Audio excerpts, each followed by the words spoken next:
आखिर उसने बादशाह से न्याय की प्रार्थना की। जहाँपनाह, काजी ने मेरे साथ दगा किया है। थैली में मेरी कुल जमा पूंजी थी। अब मैं क्या करूं? किंतु काजी अपनी बात पर अड़ रहा। बुरिया के साथ न्याय जरूरी था। अकबर ने बीरबल से सलाह की।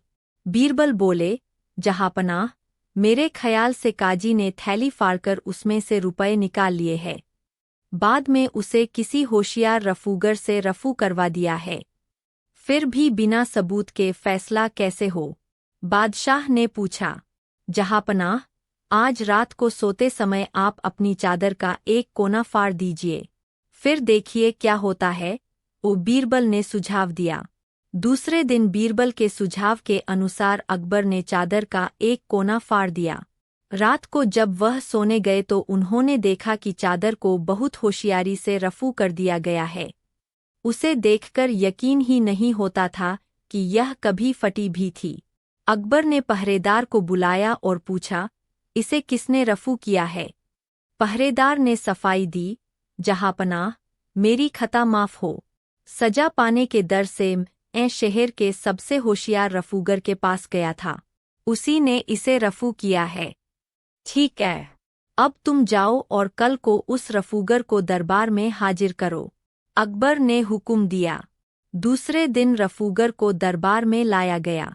बादशाह ने उससे पूछा, यह बताओ, कुछ दिन पहले तुमसे किस किसने काम कराया था? रफूगर ने कांपते हुए कहा, जहाँपनाह, काजी साहब ने। मैंने उनकी ठीकरों से भरी थैली रफू की थी।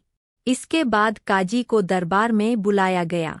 वहाँ रफूगर को देखकर उसके होश गुम हो गए। वह जमीन पर गिड़गिड़ाने लगा। जहाँपनाह, मैं कबूल करता हूँ कि इस औरत के सिक्के मैंने ही लिए थे। अकबर ने हुक्म दिया, काजी, तुम्हें बर्खास्त किया जाता है। इस बुढ़िया को चुकाने के बाद तुम्हारे पास जो भी दौलत बचेगी उसे शाही खजाने में जमा कर दिया जाएगा। इस इंसाफ से बुढ़िया बहुत खुश थी। अकबर अपने प्रिय बीरबल के बारे में सोच रहे थे। दिन दिल्ली का कोतवाल 2 आदमियों को लेकर बादशाह अकबर के दरबार में आया। बादशाह के पूछने पर उसने बताया, जहाँपनाह, ये दोनों आदमी आपस में लड़ रहे थे। काजी जी इन दोनों के झगड़े को फैसला नहीं कर पाए हैं, इसलिए मैं इन्हें यहाँ लाया हूँ। बादशाह को बताया गया कि ये दोनों व्यापारी हैं। बादशाह ने दोनों को देखा और उनसे झगड़े का कारण पूछा। उनमें से एक ने बताया, जहाँपनाह, मैं एक सौदागर हूँ। मेरा नाम शेरली है। मैं 5 साल से ज्यादा समय से दिल्ली में रहता हूँ। दिल्ली में आने से पहले मैं अफगानिस्तान में था।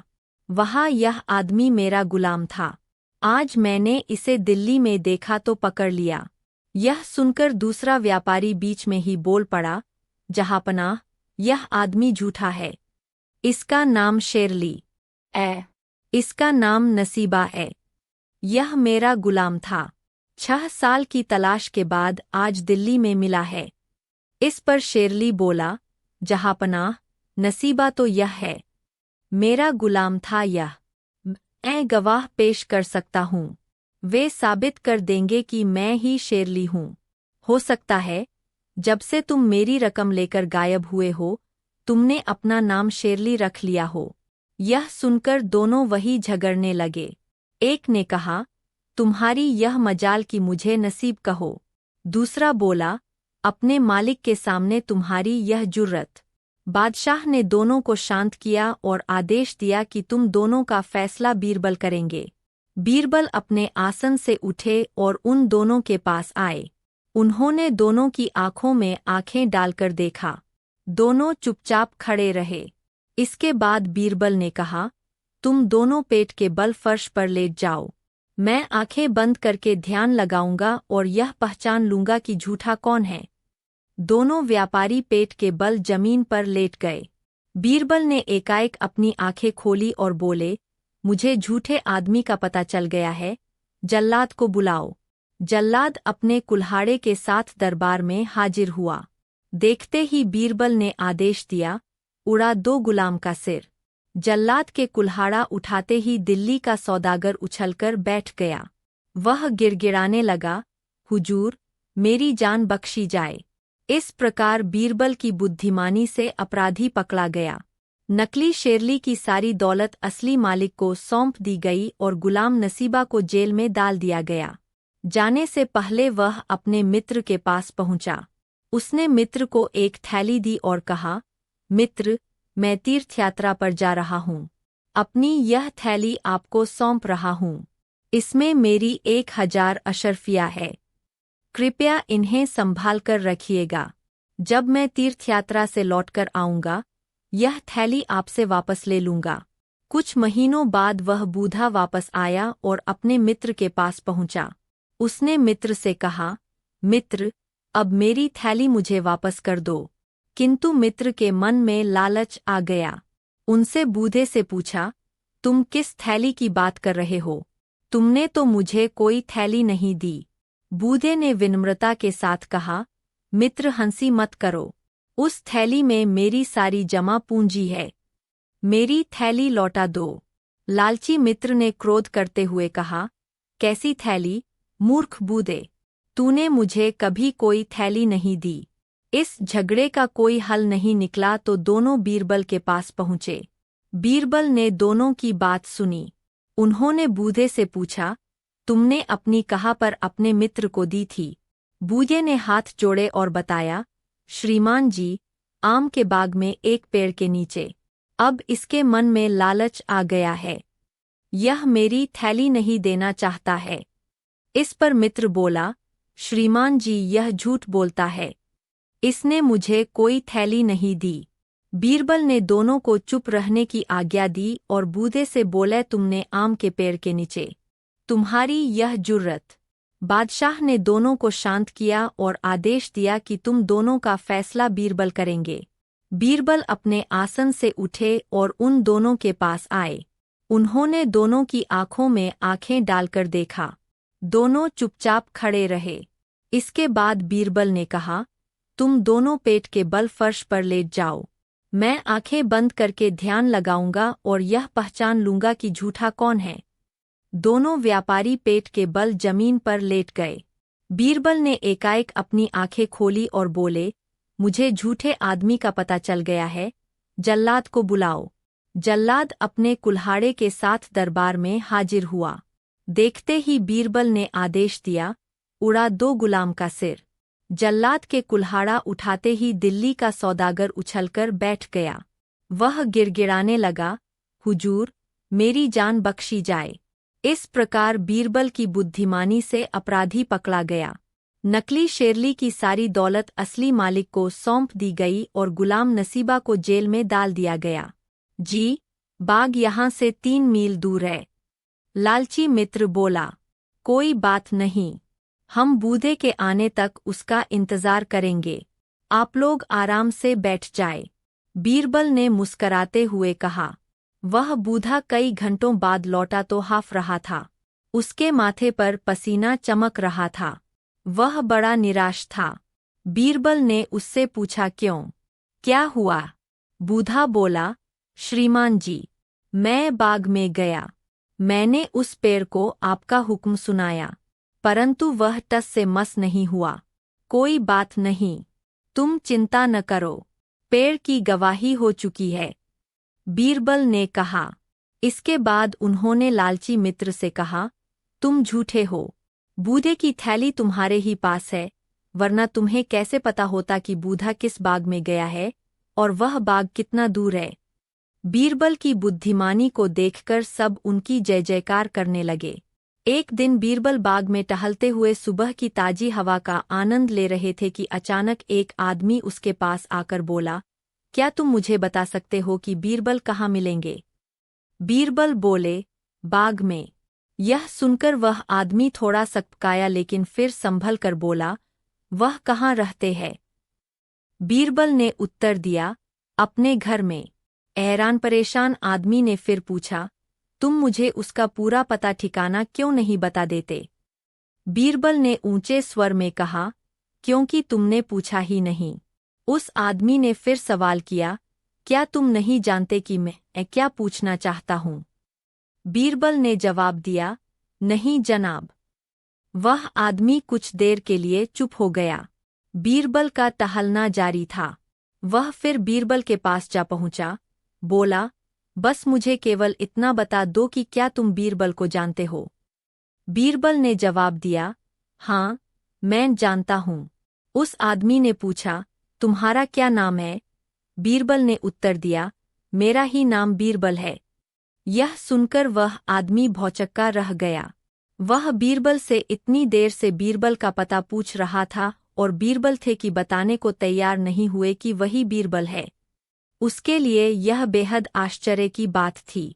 तुम भी क्या आदमी हो? कहता हुआ वह कुछ नाराज सा लग रहा था। मैं तुमसे तुम्हारे ही बारे में पूछ रहा था और तुम न जाने क्या क्या ऊटपटांग बता रहे थे। बताओ, तुमने ऐसा क्यों किया? बीरबल बोला, जनाब, मैंने तुम्हारे सवालों का सीधा सीधा जवाब दिया था बस। अंततः वह आदमी भी बीरबल की बुद्धि की तीक्ष्णता देखकर मुस्कुराए बिना न रह सका। शिक्षा, जब तक आवश्यकता न हो, आप किसी से कोई प्रश्न पूछेंगे तो यदि वह जानता होगा तो उसका सीधा उत्तर दे देगा और यदि न जानता होगा तो इनकार कर देगा। इसलिए हमेशा प्रश्न सीधे साधे लहजे में पूछे, अन्यथा आपको भी उसी व्यक्ति की तरह हैरान होना पड़ सकता है जैसे बीरबल से प्रश्न करता हुआ था। एक दिन बीरबल किसी दूसरे शहर में अपने रिश्तेदारों से मिलने पहुंचे। बीरबल को आता देखकर पति पत्नी बादशाह अचरज से बोले, क्या कहते हो? तुमने तो कुछ गलत नहीं किया जिसके लिए तुम्हें 100 कोड़े दिए जाएं। क्या बादशाह सलामत मेरी दिल्ली इच्छा को पूरा करने के वायदे से पीछे हट रहे हैं? नहीं, एक राजा कभी अपने शब्दों से पीछे नहीं हटता। अकबर ने बड़े हिचकिचाते हुए सैनिक को आदेश दिया कि महेश को 100 कोड़े लगाए जाएं। महेश ने अपनी पीठ पर हर कोड़े का वार बिना किसी आवाज के सहन किया। जैसे ही 50वां कोड़ा महेश की पीठ पर पड़ा वह एकदम अलग कूद कर चिल्लाया, रुको। तब अकबर भी हैरान होते हुए बोले, अब तुम्हें समझ आया कि तुम कितने पागल हो। नहीं जहाँपनाह, मैं जब महल में आपको देखने आना चाहता था तब मुझे महल के अंदर आने की आज्ञा इसी शर्त पर मिली थी कि मुझे आपसे जो भी मिलेगा उसका आधा उस सेवक को दिया जाएगा। इसलिए कृपा करके बाकी के कोड़े उसे लगाए जाएं। पूरा दरबार हंसी के ठहाकों से गूंज उठा, जिनमें अकबर की हंसी सबसे ऊंची थी। इसी के साथ उस सैनिक को दरबार में आकर अपनी घूस लेने की आज्ञा दी गई। अकबर ने महेश से कहा, तुम अब भी इतने ही बहादुर हो जितने पहले थे, लेकिन तुम पहले से भी चालाक हो गए हो। मैं इतने प्रयत्नों के बावजूद भी अपने दरबार से भ्रष्टाचार नहीं हटा सका, लेकिन तुम्हारी छोटी सी चालाकी से लालची दरबारियों को सबक मिल गया। इसलिए आज से मैं तुम्हें बीरबल के नाम से पुकारूंगा और तुम दरबार में मेरे साथ बैठोगे और हर बात में मुझे सलाह दोगे। दरबार का नाई बीरबल से बहुत चिढ़ता था तथा रोजाना उसके खिलाफ षड्यंत्र रचता रहता था। एक दिन उसके दिमाग में एक विचार आया और जब अकबर उसको हजामत करने के लिए बुलवाया तो वह बोला, जहाँपनाह, आप जानते हैं, कल रात मैंने स्वप्न में आपके पिताजी को देखा। बादशाह ने हज्जाम से पूछा, बताओ, वे तुमसे क्या कह रहे थे? वे स्वर्ग में बहुत खुश है, लेकिन वे कह रहे थे कि स्वर्ग के सभी वासी अकेले परेशान रहते हैं। वह चाहते थे कि आप वहां पर किसी को भेजें जो उनसे बातचीत कर सके। नाई ने कहा, महाराज, बीरबल बड़े मजाकिया स्वभाव के हैं, आप उन्हें स्वर्ग भेज दे ताकि वे आपके पिताजी को खुश रख सकें। बीरबल बादशाह के आदेश पर दरबार में पहुंचे तो अकबर ने कहा, बीरबल, हम जानते हैं कि तुम मेरे लिए कोई भी कुर्बानी दे सकते हो। बीरबल ने कहा, जी जहाँपनाह, तो हम चाहते हैं कि तुम स्वर्ग में जाकर मेरे पिताजी का साथ दो क्योंकि वहां पर उनसे बातचीत करने वाला कोई नहीं है। बीरबल ने कहा, ठीक है, लेकिन मुझे तैयारी के लिए कुछ समय दीजिए। मुगल बादशाह फूले नहीं समाये और बोले, ठीक है, तुम मेरे लिए इतना बड़ा बलिदान दे रहे हो तो मैं तुम्हें 1 सप्ताह का समय देता हूँ। बीरबल घर पहुंचा और एक गहरा गड्ढा खोदा जो उसकी कब्र का कार्य करता, लेकिन साथ ही साथ उस पर महाराजा अकबर निरुत्तर हो गए। छोटा बांस, बड़ा बांस, एक दिन अकबर व बीरबल बाग में सैर कर रहे थे। बीरबल लतीफ़ा सुना रहा था और अकबर उसका मज़ा ले रहे थे। तभी अकबर को नीचे घास पर पड़ा बांस का एक टुकड़ा दिखाई दिया। उन्हें बीरबल की परीक्षा लेने की सूझी। बीरबल को बांस का टुकड़ा दिखाते हुए वह बोले, क्या तुम इस बांस के टुकड़े को बिना काटे छोटा कर सकते हो? बीरबल लतीफ़ा सुनाता सुनाता रुक गया और अकबर की आंखों में झांका। अकबर कुटिलता से मुस्कराए। बीरबल समझ गया कि बादशाह सलामत उससे मजाक करने के मूड में है।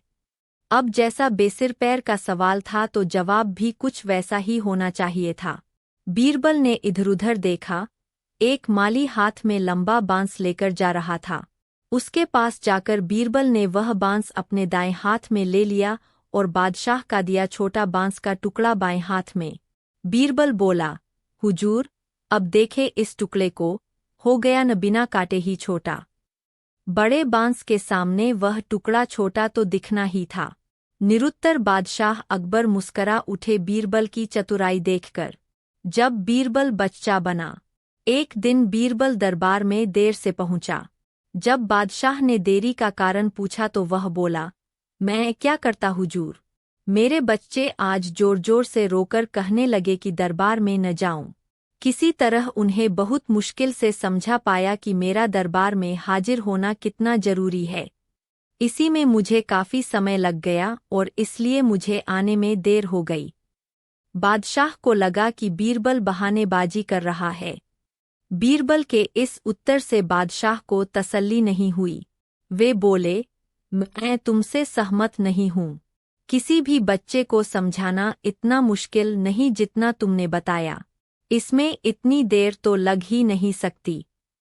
बीरबल हंसता हुआ बोला, हुजूर, बच्चे को गुस्सा करना या डपटना तो बहुत सरल है, लेकिन किसी बात को विस्तार से समझा पाना बेहद कठिन। अकबर बोले, मूर्खों जैसी बात मत करो। मेरे पास कोई भी बच्चा लेकर आओ, मैं तुम्हें दिखाता हूँ कि कितना आसान है यह काम। ठीक है जहांपनाह, बीरबल बोला, मैं खुद ही बच्चा बन जाता हूँ और वैसा ही व्यवहार करता हूँ। तब आप एक पिता की भांति मुझे संतुष्ट करके दिखाएं। फिर बीरबल ने छोटे बच्चे की तरह बर्ताव करना शुरू कर दिया। उसने तरह-तरह के मुंह बनाकर अकबर पर महाराजा अकबर निरुत्तर हो गए। छोटा बांस, बड़ा बांस। एक दिन अकबर व बीरबल बाग में सैर कर रहे थे। बीरबल लतीफ़ा सुना रहा था और अकबर उसका मज़ा ले रहे थे। तभी अकबर को नीचे घास पर पड़ा बांस का एक टुकड़ा दिखाई दिया। उन्हें बीरबल की परीक्षा लेने की सूझी।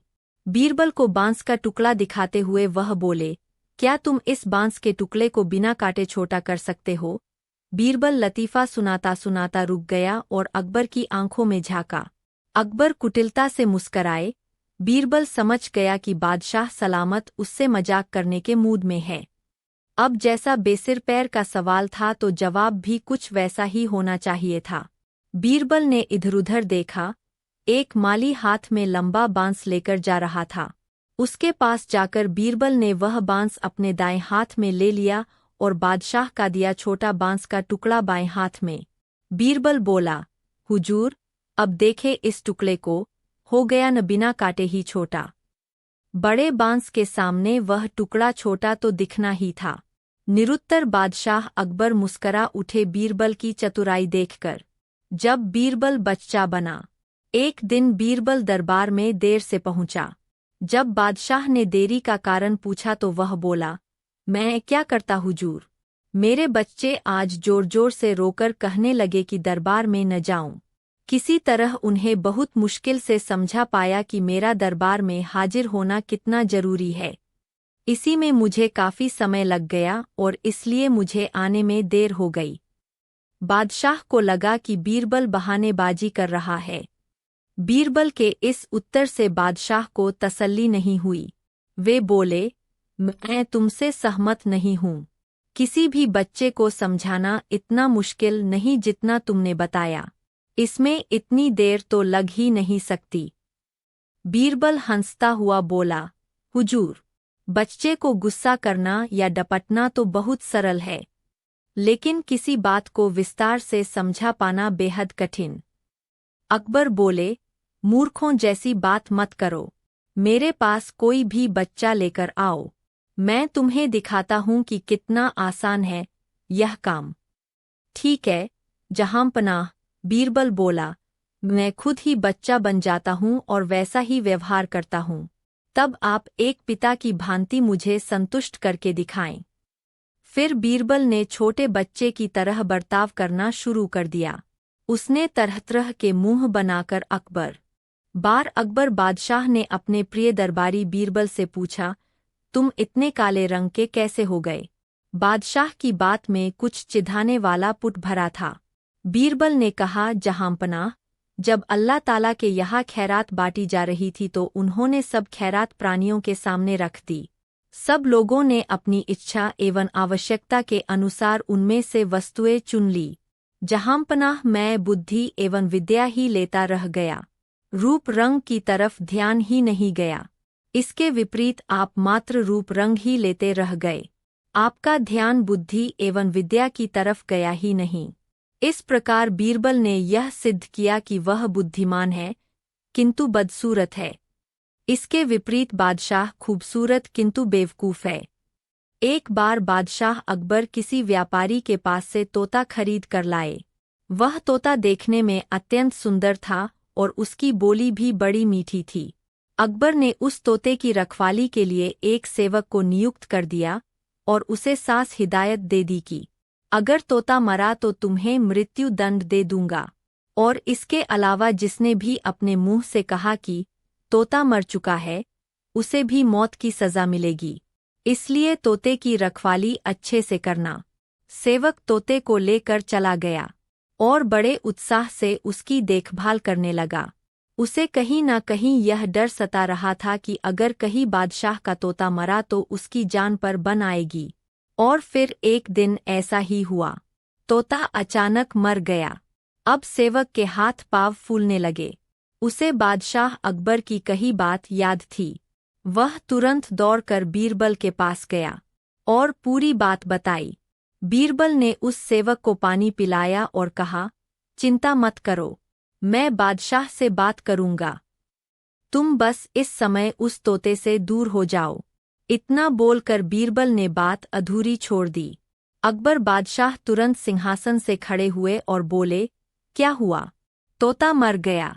बीरबल बोले, मैं सिर्फ इतना ही कहना चाहूंगा कि आपका तोता ना मुंह खोलता है, ना खाता है, ना पीता है, ना हिलता है, ना डुलता है, ना चलता है, ना फुदकता है।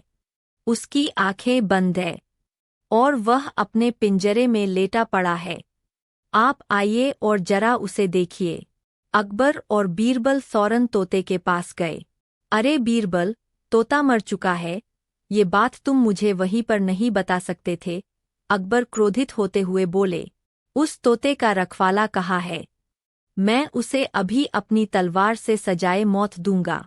तब बीरबल बोले, जी मैं अभी उस रखवाले को हाजिर करता हूँ, लेकिन ये तो बताइए कि आपको मृत्यु देने के लिए मैं किसे बुलाऊं? क्या मतलब है तुम्हारा? अकबर जोर से चीखे। जी, आप ही ने तो कहा था कि जो कोई भी बोलेगा कि तोता मर चुका है, उसे भी मौत की सजा दी जाएगी, और अभी कुछ देर पहले आप ही के मुख से ये बात निकली थी। अब अकबर को अपनी गलती का एहसास हो गया। बीरबल की इस चतुराई से अकबर हंस पड़े और वे दोनों हंसते हंसते दरबार लौट गए। अकबर ने तुरंत घोषणा कर दी कि सेवक पर कोई कार्यवाही नहीं की जाएगी। तोता अपनी मौत मरा है, उसमें किसी का कोई दोष नहीं है। रीड पंचतंत्र की कहानियों का इतिहास व प्रसिद्ध कहानियाँ। कहानी 2, आदमी एक खूबियाँ 3। एक बार अकबर और बीरबल बागीचे में बैठे थे। अचानक अकबर ने बीरबल से पूछा कि क्या तुम किसी ऐसे इंसान को खोज सकते हो जिसमें अलग अलग बोली बोलने की चिढ़ाया और किसी छोटे बच्चे की तरह दरबार में यहाँ वहाँ उछलने कूदने लगा। उसने अपनी पगड़ी जमीन पर फेंक दी। फिर वह जाकर अकबर की गोद में बैठ गया और लगा उनकी मूछों से छेड़छाड़ करने। बादशाह कहते ही रह गए, नहीं नहीं मेरे बच्चे, ऐसा मत करो, तुम तो अच्छे बच्चे होन, सुनकर बीरबल ने जोर जोर से चिल्लाना शुरू कर दिया। तब अकबर ने कुछ मिठाइयाँ लाने का आदेश दिया, लेकिन बीरबल जोर जोर से चिल्लाता ही रहा। अब बादशाह परेशान हो गए, लेकिन उन्होंने धैर्य बनाए रखा। वह बोले, बेटा, खिलौनों से खेलोगे? देखो कितने सुंदर खिलौने हैं। बीरबल रोता हुआ बोला, नहीं, मैं तो गन्ना खाऊंगा। अकबर मुस्कराए और गन्ना लाने का आदेश दिया। थोड़ी ही देर में एक सैनिक कुछ गन्ने लेकर आ गया, लेकिन बीरबल का रोना नहीं थमा। वह बोला, मुझे बड़ा गन्ना नहीं चाहिए, छोटे छोटे टुकड़े में कटा गन्ना दो। अकबर ने एक सैनिक को बुलाकर कहा कि वह एक गन्ने के छोटे छोटे टुकड़े कर दे। यह देखकर बीरबल और जोर से रोता हुआ बोला, नहीं, सैनिक गन्ना नहीं काटेगा, आप खुद काटें इसे। अब बादशाह का मिजाज बिगड़ गया, लेकिन उनके पास गन्ना काटने के अलावा और कोई चारा न था। और करते भी क्या, खुद अपने ही बिछाए जाल में फंस गए थे वह। गन्ने के टुकड़े करने के बाद उन्हें बीरबल के सामने रखते हुए बोले अकबर, लो इसे खा लो बेटा। अब बीरबल ने बच्चे की भांति मचलते हुए कहा, नहीं, मैं तो पूरा गन्ना ही खाऊंगा। बादशाह ने एक साबुत गन्ना उठाया और बीरबल को देते हुए बोले, लो पूरा गन्ना और रोना बंद करो। लेकिन बीरबल रोता हुआ ही बोला, नहीं, मुझे तो इन छोटे टुकड़ों से ही साबुत गन्ना बनाकर दो। कैसी अजब बात करते हो तुम, यह भला कैसे? पर महाराजा अकबर निरुत्तर हो गए। छोटा बांस, बड़ा बांस। एक दिन अकबर व बीरबल बाग में सैर कर रहे थे। बीरबल लतीफ़ा सुना रहा था और अकबर उसका मज़ा ले रहे थे। तभी अकबर को नीचे घास पर पड़ा बांस का एक टुकड़ा दिखाई दिया। उन्हें बीरबल की परीक्षा लेने की सूझी। बीरबल को बांस का टुकड़ा दिखाते हुए वह बोले, क्या तुम इस बांस के टुकड़े को बिना काटे छोटा कर सकते हो? बीरबल लतीफ़ा सुनाता सुनाता रुक गया और अकबर की आंखों में झांका। अकबर कुटिलता से मुस्कराए। बीरबल समझ गया कि बादशाह सलामत उससे मजाक करने के मूड में है। अब जैसा बेसिर पैर का सवाल था तो जवाब भी कुछ वैसा ही होना चाहिए था। बीरबल ने इधर-उधर देखा। एक माली हाथ में लंबा बांस लेकर जा रहा था। उसके पास जाकर बीरबल ने वह बांस अपने दाएं हाथ में ले लिया और बादशाह का दिया छोटा बांस का टुकड़ा बाएं हाथ में। बीरबल बोला, हुजूर, अब देखे इस टुकड़े को, हो गया न बिना काटे ही छोटा। बड़े बांस के सामने वह टुकड़ा छोटा तो दिखना ही था। निरुत्तर बादशाह अकबर मुस्करा उठे बीरबल की चतुराई देखकर। जब बीरबल बच्चा बना। एक दिन बीरबल दरबार में देर से पहुंचा। जब बादशाह ने देरी का कारण पूछा तो वह बोला, मैं क्या करता हुजूर, मेरे बच्चे आज जोर जोर से रोकर कहने लगे कि दरबार में न जाऊं।